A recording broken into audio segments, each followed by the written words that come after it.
Welcome to the Deep Dive, where we take a stack of sources and really pull out those key bits of knowledge to get you well-informed, fast. Mm-hmm. Today, we're plunging into an institution most people think they know inside out. Right. But our sources reveal so many unexpected and, frankly, fascinating details. That's right.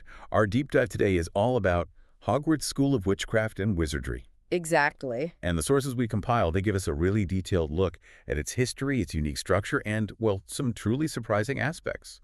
We're moving far beyond just the common perceptions here. So our mission today is to truly uncover the how and the why behind what makes Hogwarts tick. Yeah, get into the mechanics of it. From its unbelievably hidden location to its, well, highly unusual acceptance process, Mm-hmm. and what all of that fundamentally means for the wizarding world.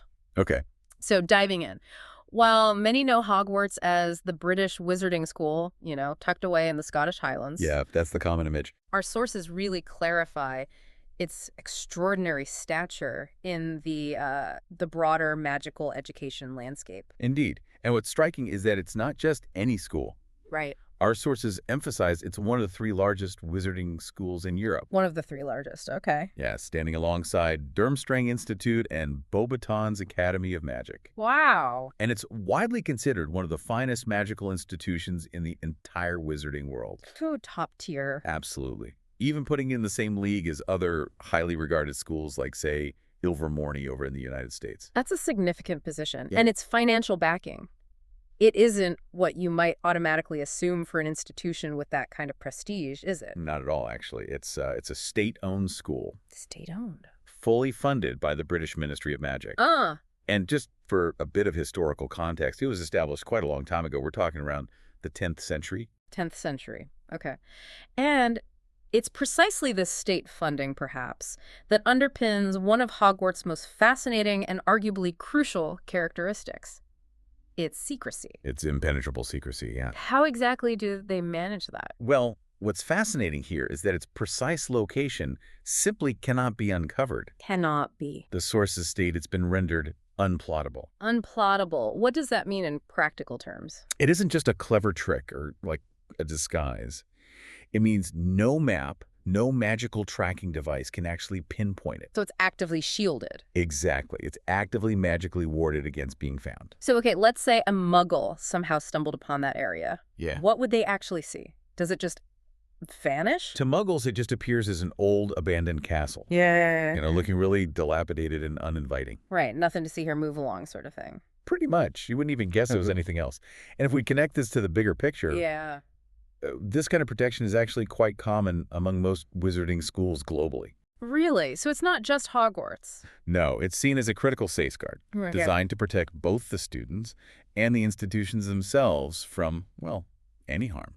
That's a fascinating detail, an active magical ward rather than just, making it look different.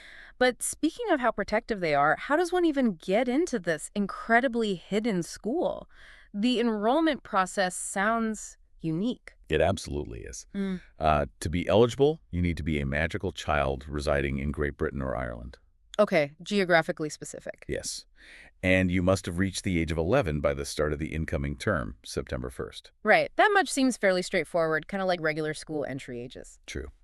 But beyond the basic eligibility, what's the most surprising detail our sources unearthed about how students are actually selected?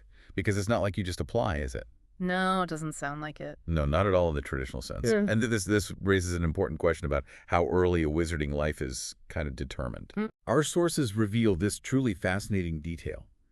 British and Irish children with magical abilities are actually enrolled at birth At birth? How? by something called the Quill of Acceptance and Book of Admittance. A quill and a book decide. Apparently, yes.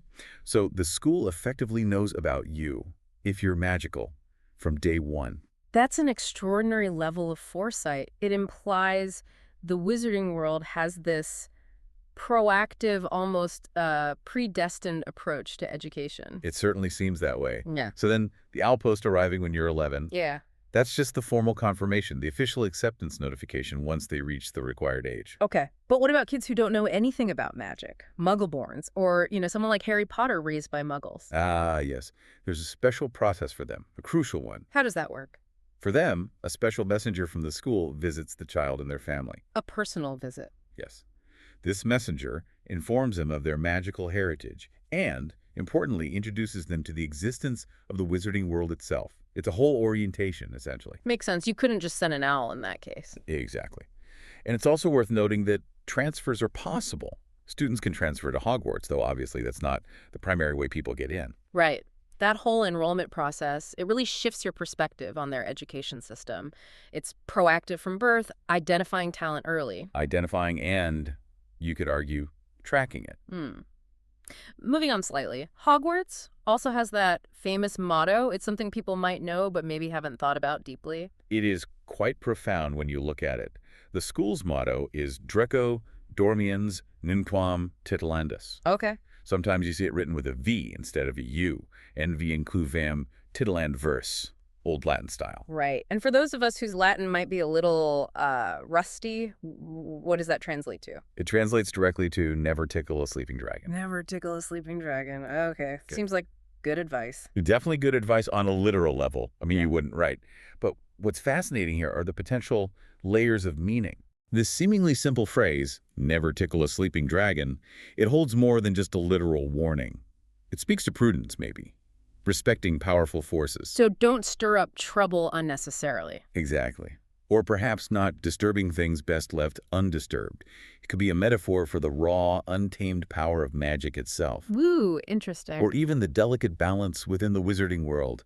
Don't poke the bear, or in this case, the dragon. So we've taken quite a deep dive into Hogwarts today, really moving beyond just its famous reputation. Yeah, getting into the nitty-gritty. We've seen how the sources illuminate the practicalities, but also the deeper magic behind this iconic institution. We've definitely uncovered some compelling insights from that proactive at-birth enrollment system Which is mind-blowing. to the very pragmatic reasons behind the school's hidden, unplottable location. It's all about safety, ultimately. Student and institutional safety. Absolutely. And that leaves us, and you listening, with a provocative thought, perhaps. No. What are the broader implications of a hidden, state-funded magical education system that essentially selects, or at least identifies, its students right from birth? How does that shape a society? Exactly.